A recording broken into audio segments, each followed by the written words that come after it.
Hello, everybody. My name is Małgorzata Bakalarz-de and I'm a director of academic programs at the Center for Jewish History.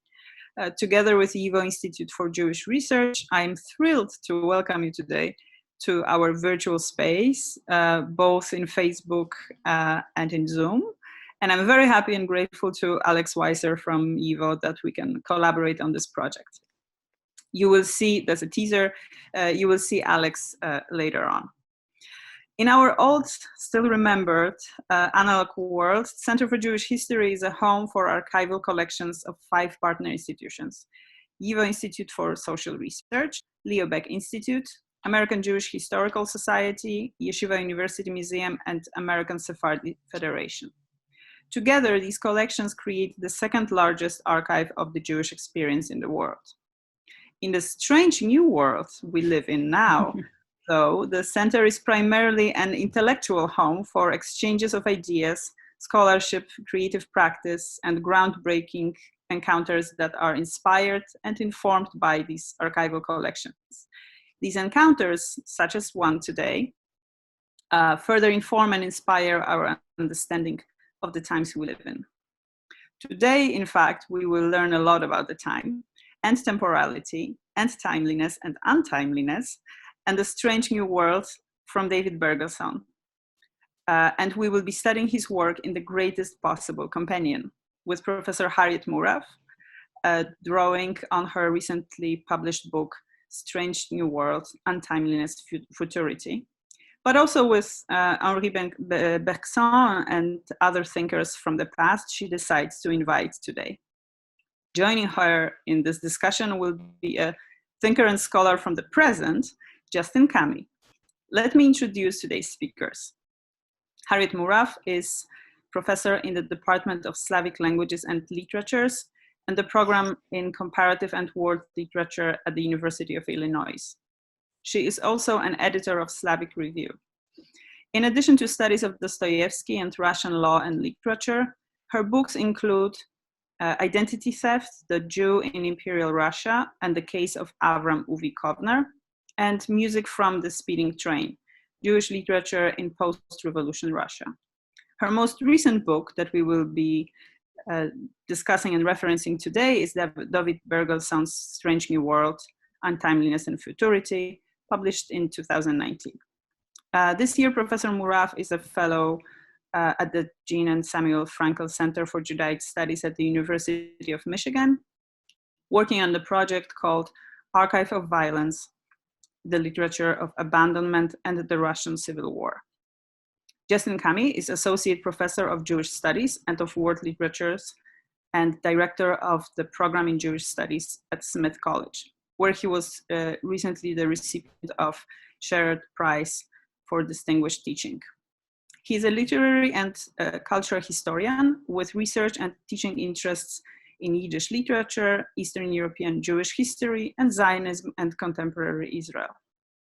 Justin Cammy's publications range from essays on Yiddish literary history to scholarly translations of Yiddish literature, to introductions to new editions of works by Yiddish writers and memoirists. He recently published the introduction to The Full Pomegranate, a new English edition of selected poems by Abraham Sutzkever. He also just completed the first ever translation into English of Sutzkever's memoir of the Vilna Ghetto. Like Professor Murav, Professor Cammy is also a fellow at the Jean and Samuel Frankel Center for Judaic Studies at the University of Michigan, working on a project called The Yiddish Trace in Contemporary Jewish Fiction and Popular Culture. Before I leave the stage to our discussants, I would like to remind a few maintenance things. Your microphones and your video is blocked for technical reasons. We want to make sure that there will be no feedback or no other things that can interrupt our meeting. You are welcome to write down your questions for the Q&A portion. Please use the Q&A button that you should see on your screens in the, on the bottom. And also, please be aware that our program is recorded and will be available via the Center's YouTube channel very soon. And now, without further ado, Harriet Murav and Justin Cammy. Thank you very much. And thank you to the Center for Jewish History and the YIVO Institute for Jewish Research for this opportunity to discuss this wonderful new book. It takes a lot in these times, perhaps, to put on a blazer. And this is my festival blazer. And I know that later we're going to talk a little bit about the difference between festival time and weekly time. And I can't think of a better opportunity than this to dress up just a little bit to celebrate this wonderful piece of new Yiddish scholarship by my colleague Harriet Murav. Not only something that is theoretically sophisticated, but a monograph really about a single Yiddish writer. And we don't get many of those that often. So to have a book that really dives quite deeply into and provides a new perspective on David Bergelson, one of the most influential and amazing Yiddish prose writers, is an opportunity for celebration no matter what else is going on in the world. This is really an opportunity for Harriet and her ideas to shine. I'm just here to perhaps ask a few questions and then to invite audience members to do the same. And with that, I think we'll get started. So Harriet, the first line of your book, I just love the first line of your monograph. You write, "While William Blake wished to experience eternity in an hour, Yiddish author David Bergelson needed only a moment to expand time beyond all limits." What do you mean by this? And how is this really an entry into everything that this book is about? Well, let me start by thanking you, Justin, for being here with me, and to Margot and all the other staff that work so hard to put this together. Any event, especially a virtual one, takes a million emails, and so I'm really grateful and excited to talk about this.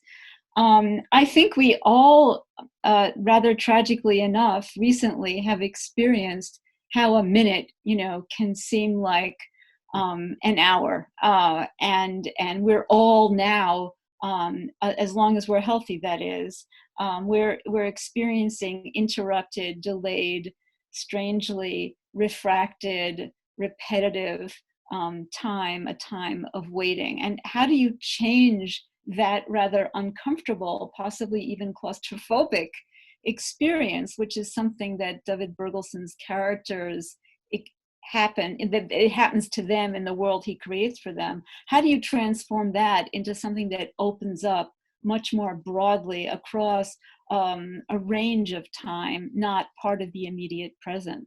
And so the whole argument of the book is that Bergelson experiences this in his milieu, in the historical context of the World War I through Russian Revolution and beyond period. He creates it by certain very specific strategies of writing, and his characters experience this waiting that possibly opens up to something else in the course of the plots in which they find themselves in his novels.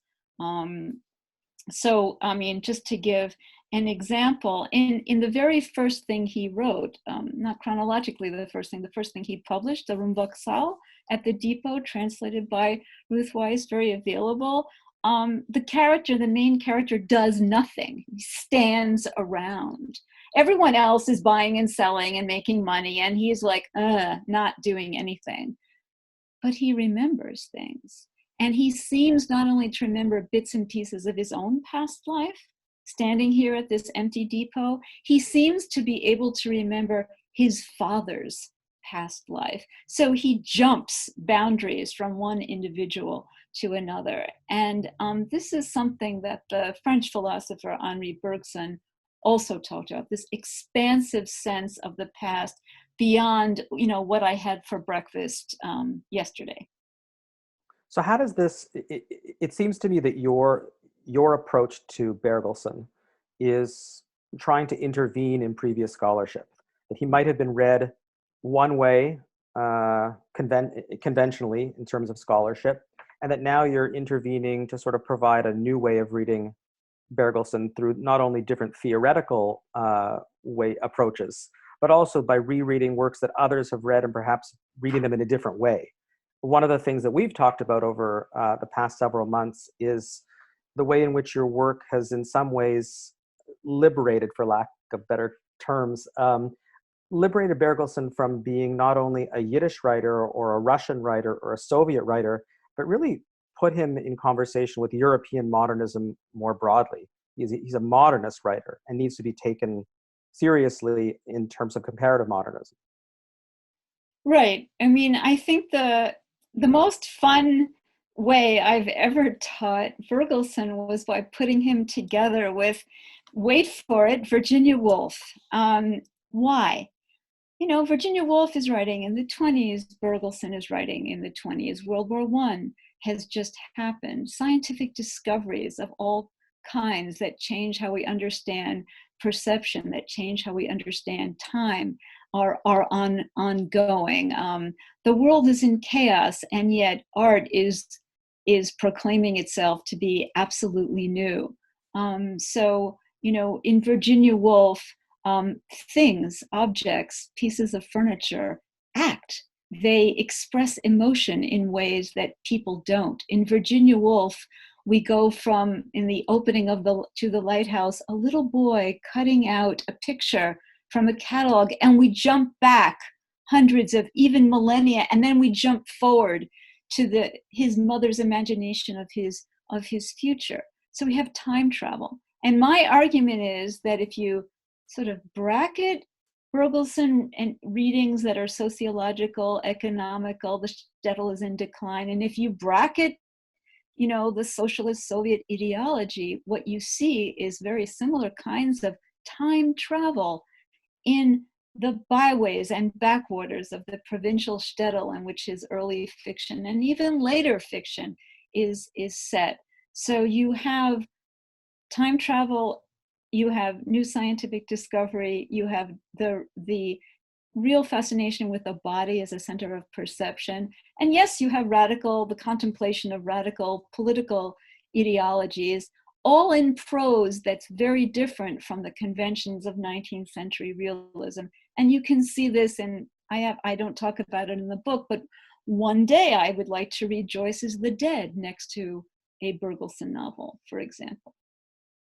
So you said just a minute ago that if we're able to bracket political readings of Bergelson, and I think that that may be a point that we might want to push on, because some people would push back and say, how is it possible to bracket Bergelson moving whatever after 1926? When we look at Bergelson between 1926 and between his arrest in the late 1940s, what do you think that he's been mistreated by previous critics because of that experience, and how are you inviting us to their critiques or ways of sidelining him? Well, first of all, I don't want to say that politics are irrelevant to any author. All authors find themselves born into and part of larger political contexts over which they have almost no control.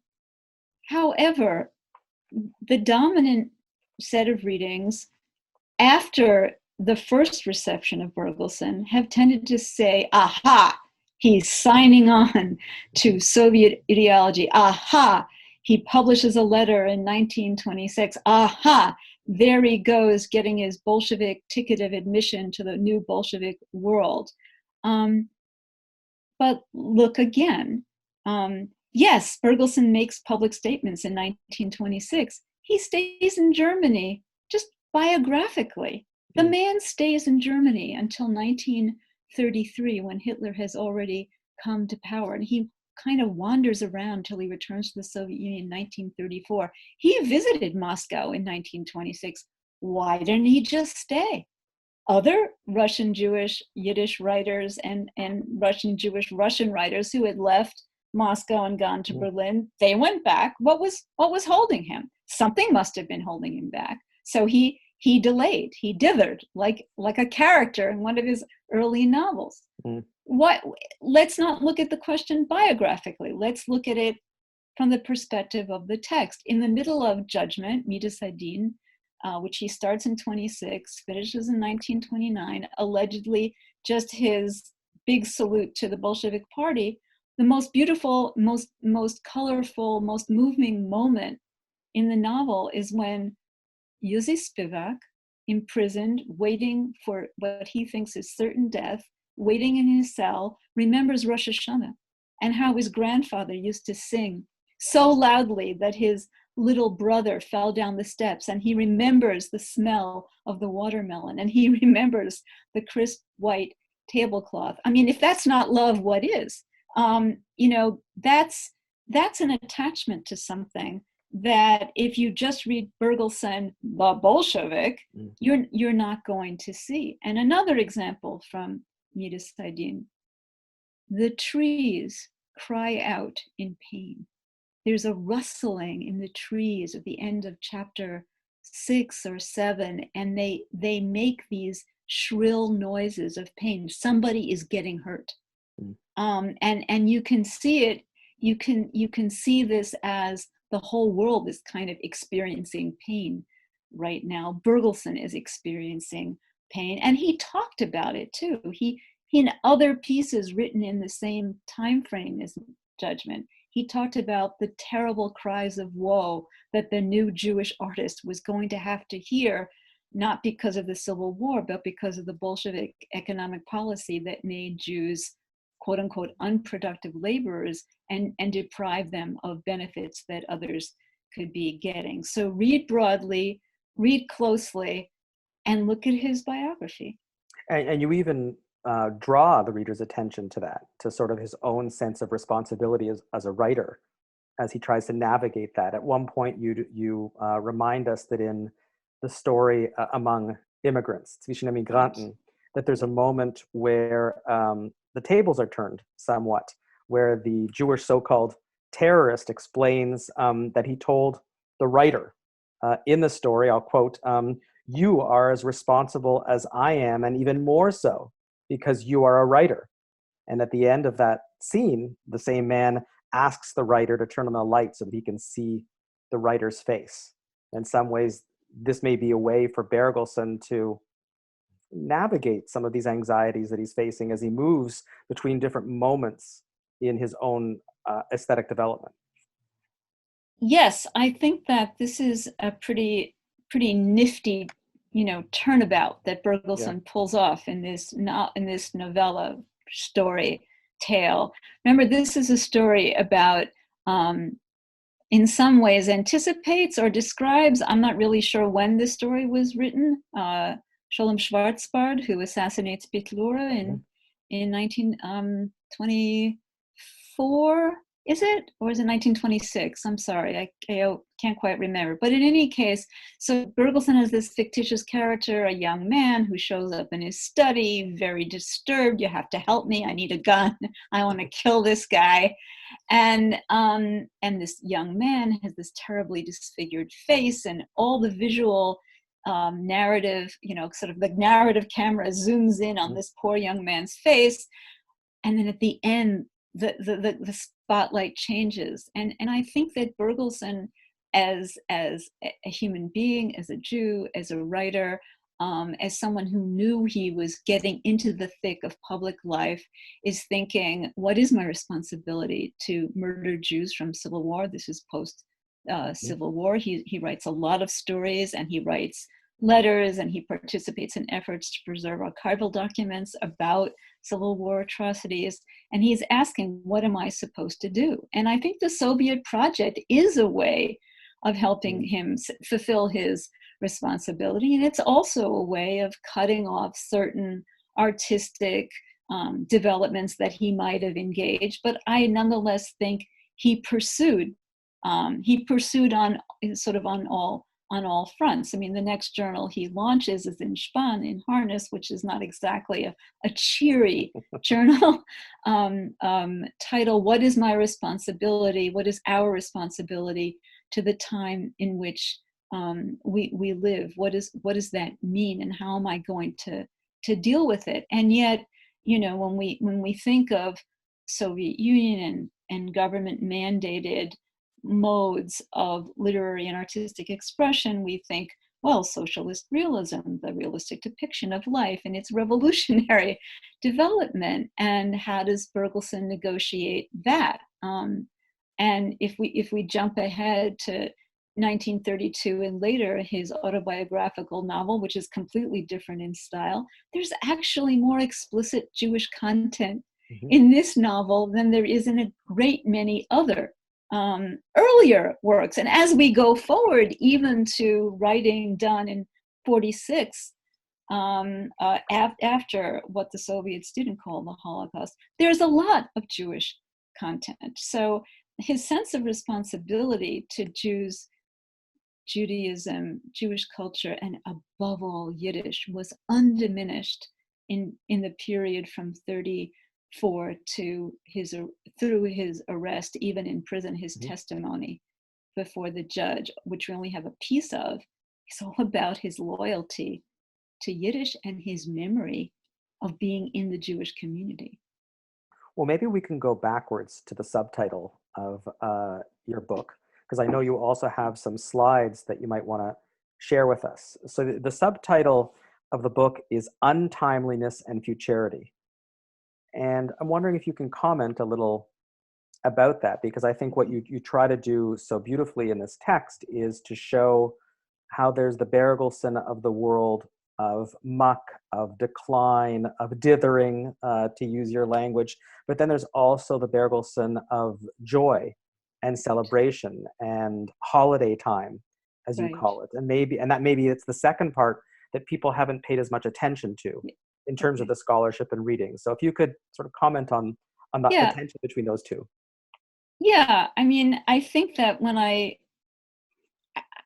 just thinking about Bergelson as a young man, he went boating. He went boating on the river with friends and he hung out. He was wealthy. He had fun. I think fun is a word that we never see in Yiddish or in descriptions of Yiddish literature or culture. He was having a good time.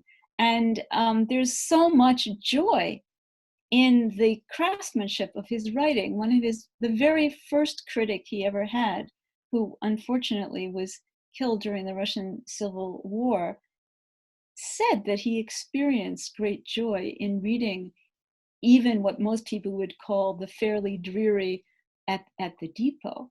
And I think we have to draw a distinction between the affect or the emotion of characters that is expressed in a novel and the artistic aesthetic pleasure of realizing this is perfect. Nothing could be changed here. The guy has created a perfect artwork in which everything fits with everything else.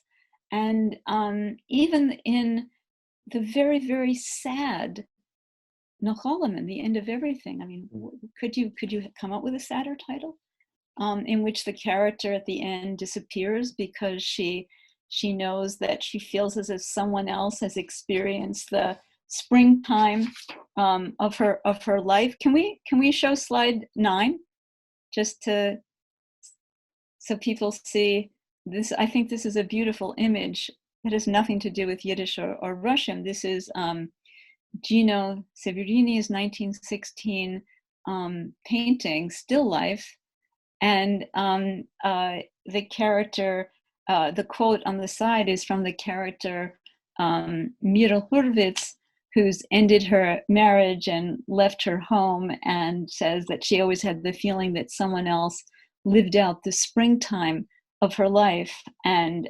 she earlier, even in this novel, she worried that her life will only be wuchedik, only work-like, no holiday, no joy. And you could look at the black and white photo as a portrait mural, and the still life as a portrait in color. But that longing for that sense of holiday, that sense of joyousness, the desire for it is already a lot. And the way that Bergelson keeps on coming back to the theme of the holidayness of life and the potential for it is very important, and it emerges again in this, what has been dismissed as kind of a merely Soviet, almost socialist, realist, beim Dnieper, at the Dnieper, the young child Penek's dad has a half Volchedick and a half yontevdikayt beard. Okay, so, and the opening scenes of At the Dnieper are the little boy is kind of playing horsey on the overturned chairs in the living room. He's jumping from chair to chair to chair. I mean, if we're parents alone at home with young children, maybe all that jumping isn't so great for us. But this is an expression of sheer joy at being alive, at being able to move. And as Penek, the child hero of this novel, grows up a little bit, he likes to look at the world and capture all the impressions that he possibly can. And when he has a bad day and nothing strikes him, he says, it was a Volchedick day. And when he has a good day and his belly is full of his impressions, it was a yontevdikayt day. And I think Bergelson carries that forward with him as a way of describing his own joy in his own creativity.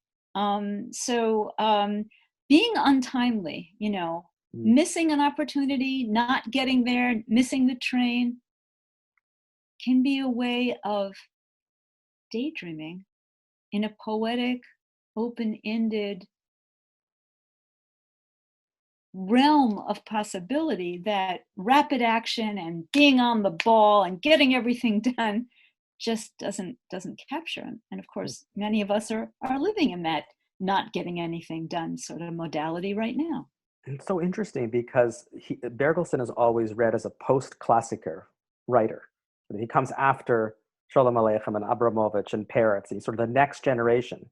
But in hearing you speak, in a way, he takes up the banner of Peretz and daydreaming, who in the first act has his main character of a Rebbe longing for Shabbos Dika and yontevdikayt, who's sort of saying that now is the time for holiday Jews and festival Jews and Sabbath Jews. And that's sort of the beginning of his modernist moment. So if we put Peretz as one influence and then another writer who's writing at almost the same time as him, Peretz Markish, right? So two Peretzes, obviously, right. Very different characters, but you write at one moment in volume 2 of Beim Dnieper, this autobiographical Soviet novel that you mentioned.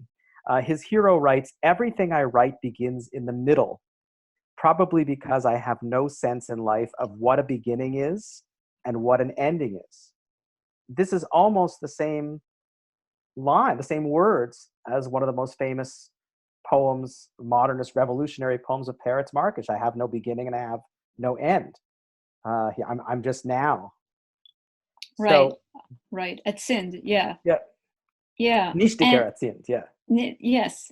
So it's funny that Bergelson didn't really like Peretz Markish's writing style that much. He kind of said the guy kind of shouts all the time.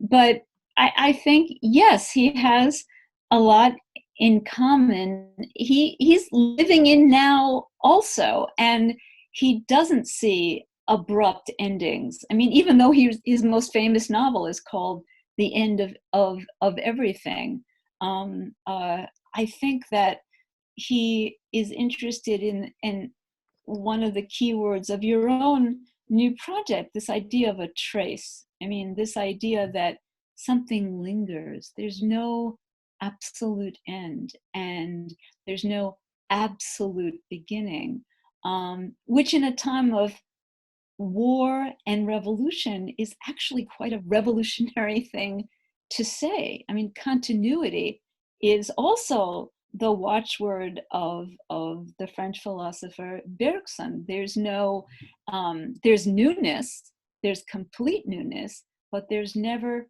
just nothing, complete break. And I think that Bergelson also fashioned his work with that sense of one thing giving birth to the next thing, to the next thing. And I mean, I could go on like this for a little bit longer. you know, the title of my previous book, Music from a Speeding Train, is a Bergelson line. He said that, and here's Bergelson being ideological and yet being all about time, delay, and the trace. He said in a speech in Warsaw in 1930 that literature from the Soviet Union is like music from a speeding train. We stand on the platform and we want to hear the sounds as they go by, but we can't. So what we get is this, you know, Doppler effect, or these sense of sounds fading out. And he was so fond of that trope, of that concept. He uses it in Nach-Allemann, he uses it in other works. So we haven't ever really severed our connection to the past. And that makes him different from some of the Russian modernists who want to famously throw Pushkin and Dostoevsky off the steamship of modernity, says Mayakovsky in 1913. So what does he, in your writing, you quote an article that he wrote for Freiheit in 1926, where he comments about a world clock that hangs over Moscow in 1926. And the quote is, "It's reliable, it's precise, its steel hands turn from 10 to 11, from 11 to 12, indicating the time of tomorrow and the day after, the time of the future here." So here we come to what you were talking about a little bit earlier, right? The future of joyful youngsters, a city that heals by making people younger. I love this idea. Yes, I want to go there. A city that makes people younger. Yes. Let's go. Yeah, you know, this is Bergelson being very, you know, smartly saluting the accomplishment of Soviet Union. Remember, he had fled Moscow in 1921 when it seemed to him that it was going back to, you know, Toya Voya, void and chaos. But he doesn't really want to stay there in 1926. And he talks in the same piece about how Muscovites, who are so on the ball and getting younger every minute, he talks about how they're always late for work because they stand still to watch how the glorious new construction is being constructed. So these Muscovites, who are as far away from Banish Rubinstein, the protagonist of At the Depot, as you can possibly be, and yet, like the protagonist of The Shtetl, are always late. We never catch up to that bright future. We're always standing on the platform. I think that's where he was as a human being, and I think that's where he is as an artist, and that's what he creates, that time lag. So does that mean that in reading him, especially the later Bergelson, that this time of the future is always retrospective in some way? That yes. they're synchronous, that they occur at the same time? They're not. We've never arrived at the moment of fulfillment. It's always pushed away. And the worst thing he wrote, the worst thing I think that he wrote, was this novel about Birobidzhan. And the characters are in Birobidzhan, and yet they long to be in Birobidzhan, right? We're still not there. You know, it's like that paradox of the tortoise and you know, you can never get there. So there's always deferral, there's always delay, there's never accomplishment. And that's the thread that runs through all his writing, I think. Yeah, and even the title, the one of the heroes of Upgang, of Descent in 1920, starts with the death of Melech, right? Yes. What is Melech other than the king? What is the king? Melech other than the Messiah that is the false Messiah, or the Messiah that will never come, but everyone is possessed by trying to hold on to or know about. Right, and in the play Prince Ruveni, in which, you know, you have a would-be Messiah savior, Shlomo Mochel, they turn out to be like freedom fighters. You know, you live my people because you fight my people is the line that leaps out at me from, and the character Ruveni addresses time itself and says, so when are you going to give your gifts to my people? Like, we're still waiting here, folks. Right. So our colleagues at the Center for Jewish History asked us to talk for about 30 minutes. I want to make sure that there aren't any particular slides or images that you want to show before perhaps we open this up to some questions from the worldwide viewership of Bergelson lovers. Let's open up to the worldwide viewership. I like that. You like that? I do like that, yes. So we'll pause for a moment and let people ask questions. Okay. So I'll just introduce myself. My name's Alex Weiser. I'm the Director of Public Programs of the YIVO Institute for Jewish Research, and we're thrilled to be doing this program with the Center for Jewish History. So if anyone has any questions, you can share them in the Q&A below if you're watching on Zoom, or for those that are watching with us on YouTube or social media, there's a live chat available on YouTube. So just feel free to share your questions, and I will read them out. While we're giving you a second to ask any questions, I'll just say, thank you again for joining us here. And if you're curious to see other content, I know the Center for Jewish History has other Zoom events coming up, and YIVO does as well. And we have actually daily events happening on our Facebook channel, ranging from kind of full-fledged events like this one to smaller check-ins and mini lectures and conversations. And we have a variety of online classes, including a class on Jewish food, which is launching on May 1st. We're very excited for that, and some of our Facebook Live conversations have been featuring that.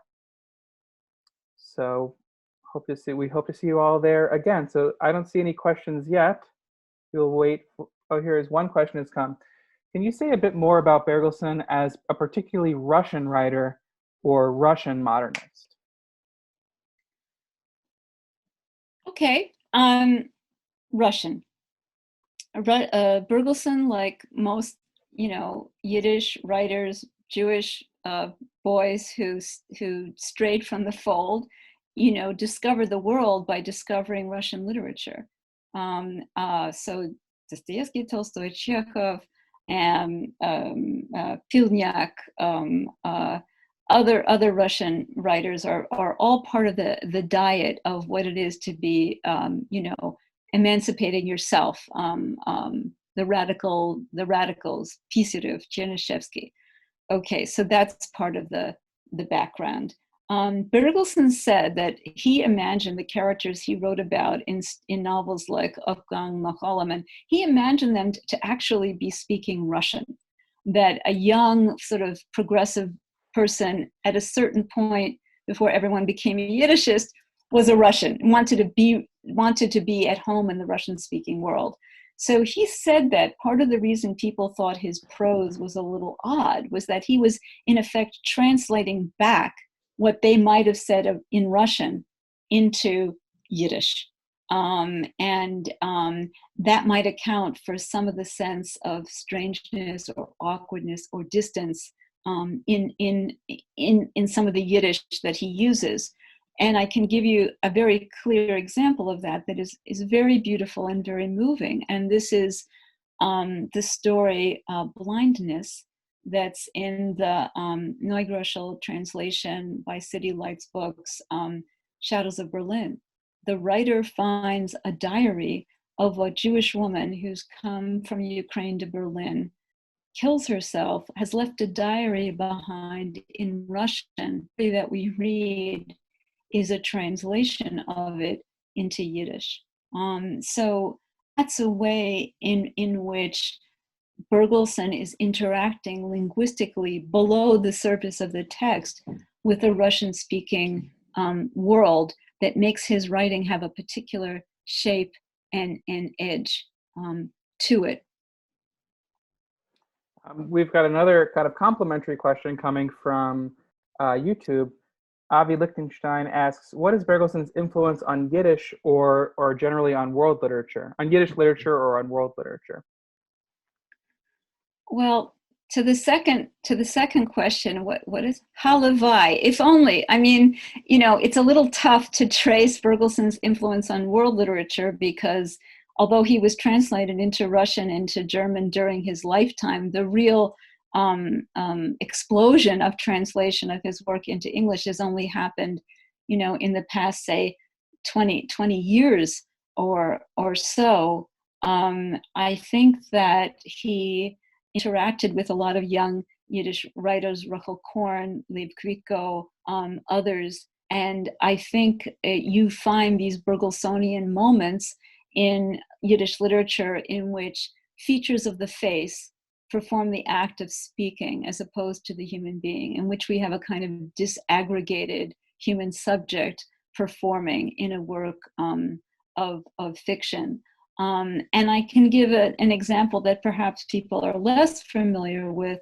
The Soviet Yiddish literary author and critic Rivka Rubin wrote a set of interlocked short stories called Azamin Tog, in which she explicitly references Bergelson's An Aidis, a witness, and in fact talks about, and her husband, who was a visual artist, created a painting that comes right out of a description in that 1946 novel, An Aidis. Another question here from Sandra Chiritescu, this one. Do you read the tropes of continual deferral with any postmodernist frameworks, such as Derrida's différance, or do you find such approaches to be a little passé? Oh, Derrida's never passé. He's the favorite guy in my household. So, sure. I mean, the ways in which the utterance cannot be at one with the speaker's intended meaning, and how the meaning, like the game of telephone that we used to play when we were kids, how that meaning changes. And, you know, I was talking about the Doppler effect. I mean, you could read that as a kind of experiment in physics or a discovery in physics that corresponds to the linguistic semantic, you know, intention behind the concept of différance. Characters don't hear themselves speak in Bergelson. They don't hear each other speak, and yet sometimes they vocalize what the other one is thinking. So human subjects, meanings, and utterances are separated from one another in Bergelson in all kinds of fascinating ways that I think Derrida would be a great interlocutor for. I use Benjamin and Shklovsky a lot to do this kind of investigation. And I think that, once again, Bergson, who talked about the ways that no moment in time is ever identical to any previous moment of time, without Henri Bergson, you couldn't have Derridian différance.